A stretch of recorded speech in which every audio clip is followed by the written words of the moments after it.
Hello YouTube, Mohammed is here from Chupan Farm.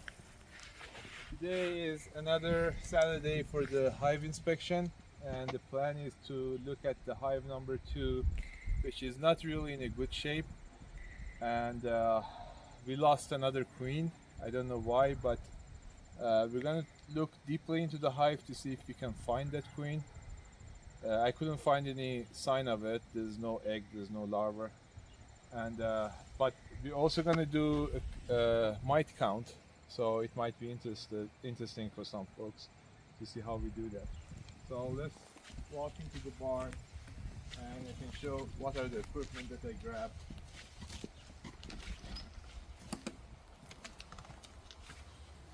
First thing first is going to be my lovely cart here. It's going to be handy when I put the hive body on top of it. And then of course my gloves, and not something that is recommended by anyone, or I don't know scientifically this is going to help. It's just for my own sake. Spray that with alcohol, and bee brush, the hive tool. I mentioned before I have two hive tools. One is this, the other one is this one. I've never tried this one. I love this one, it works fine, and I don't know if this is going to be a good tool or not. I've never tried that, but when I bought them from Amazon they came together, so I keep them here. One other thing is I keep all of these secured here inside, so make sure there's nothing, no mice, no nothing is going to walk on them. Another thing for my own sake, I just spray them with alcohol before going to the hive, and make sure I do that before getting close to hive so the alcohol has enough time to evaporate. And next step is going to be my smoker, and I need the torch and the sugar powder. I bought that from one of the supermarkets, and I mean, you don't have to go organic, but we bought that for our own use, and then later I looked around, I couldn't find anything else. I just grabbed this, and this is the jar that I made for hive for the mite count. I put a line here.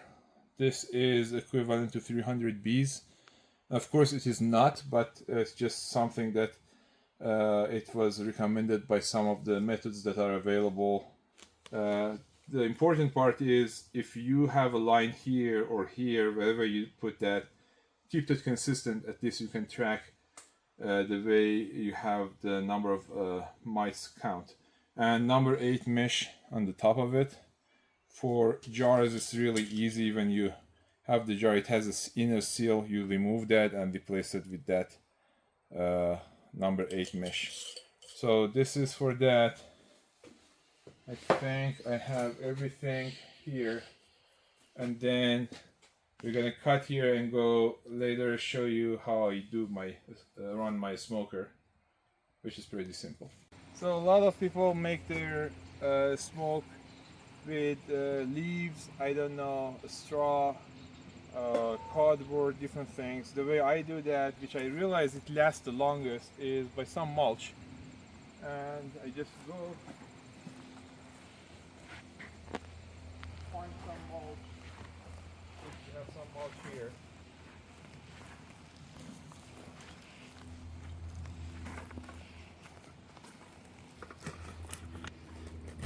Open the smoker and I just dump whatever I had before and put some dry mulch into that, and make sure you don't put any dusty mulch, just larger pieces that they catch on fire really fast, and they also last longer. So very simple. And then my plumbing torch, and and let's start making a fire here.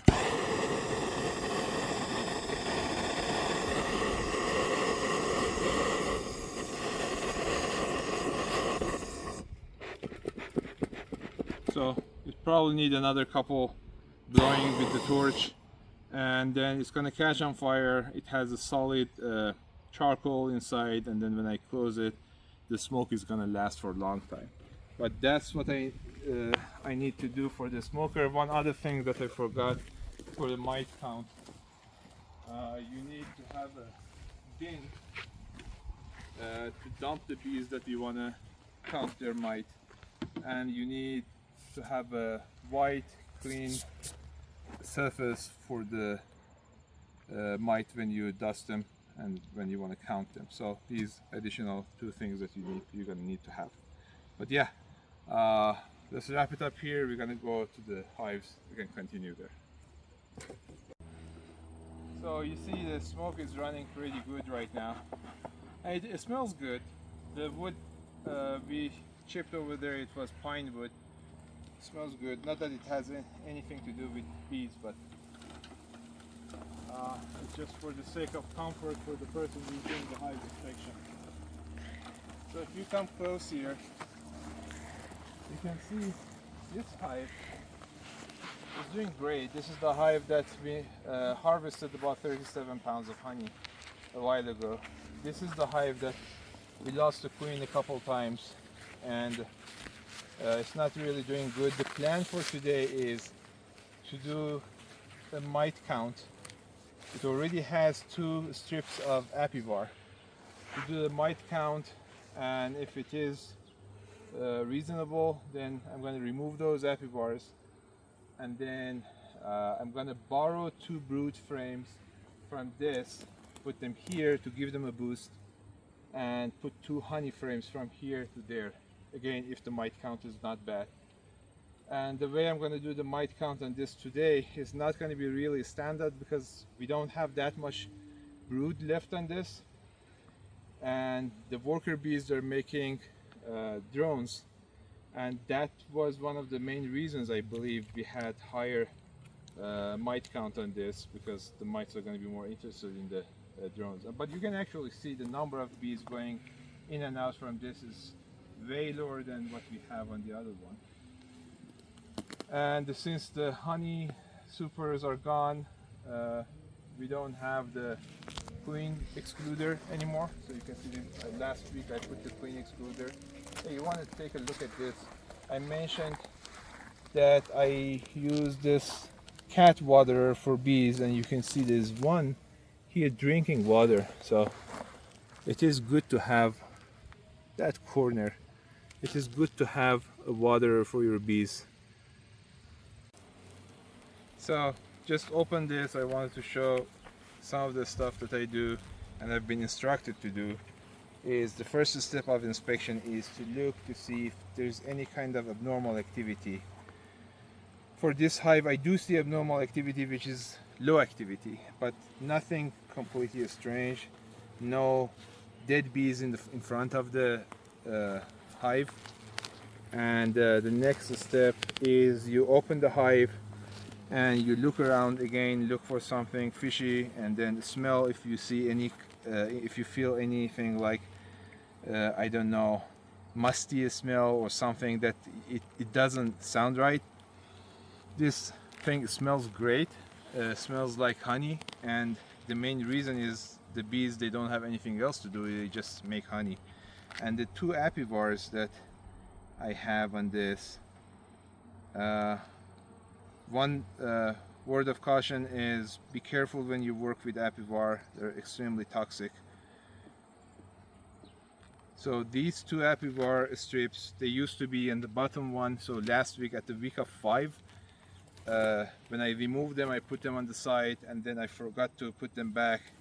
When I went back home, I realized, oh, I forgot that. So I came back, instead of removing everything, I just put them on the top brood box.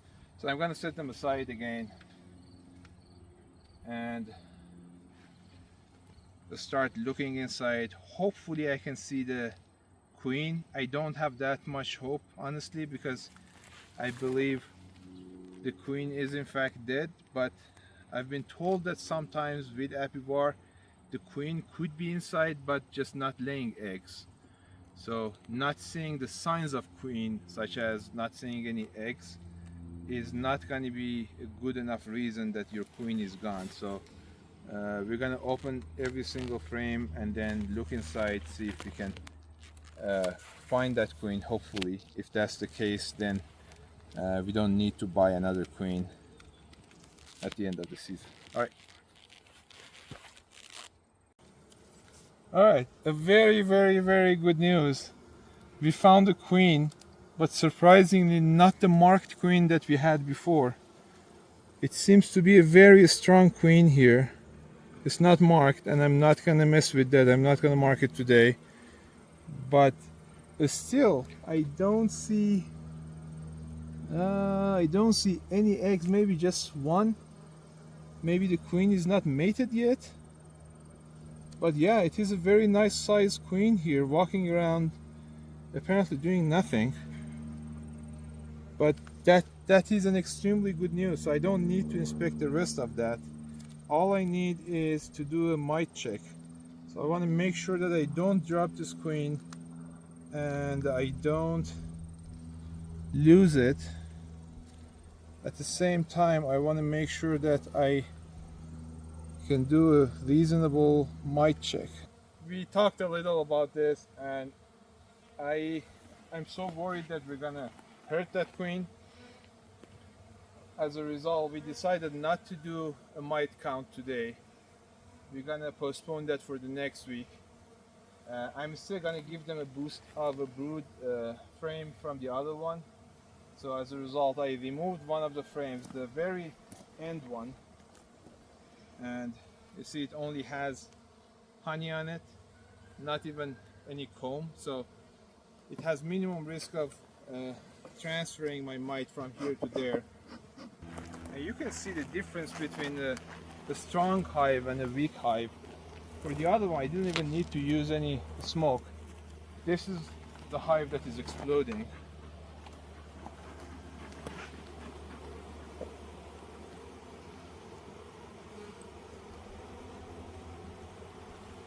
Removing the inner cover.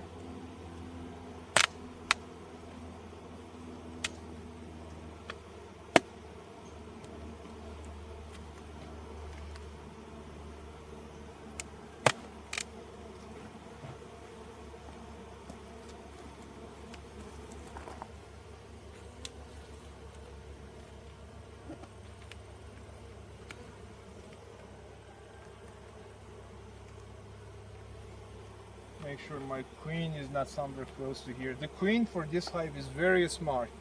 As soon as she feels the smell of smoke, she just goes down all the way to the bottom brood box. But I'm just gonna make sure that the queen is not here so I don't lose the queen of the strong hive.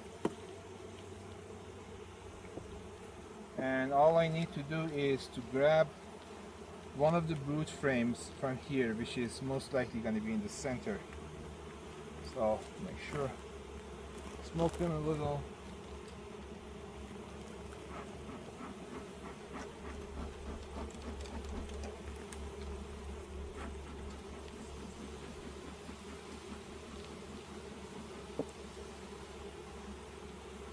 All right, grabbing the center one.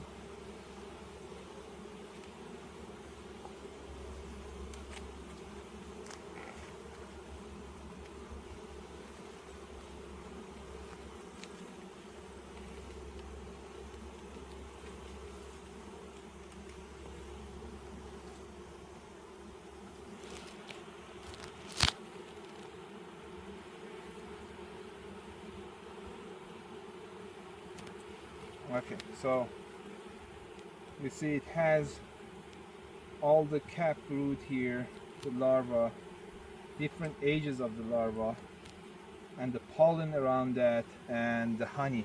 This is in fact an ideal shape for a frame, because eventually the nest, if we call that, the nest of the bees is supposed to be the shape of a sphere.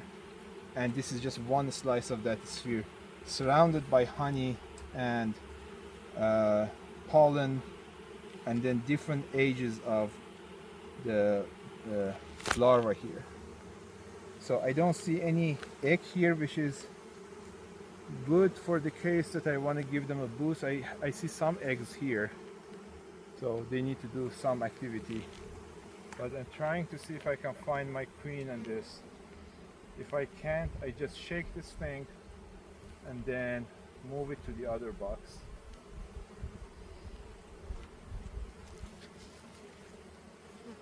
Yeah, I can't see my queen, so I'm just gonna shake it.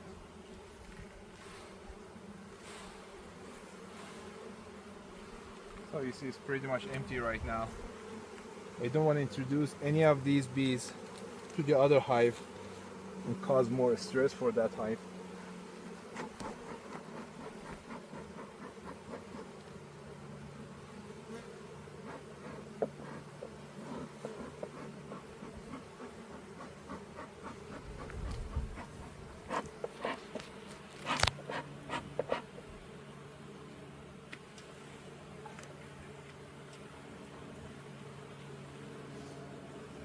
Alright, so carefully put this guy here.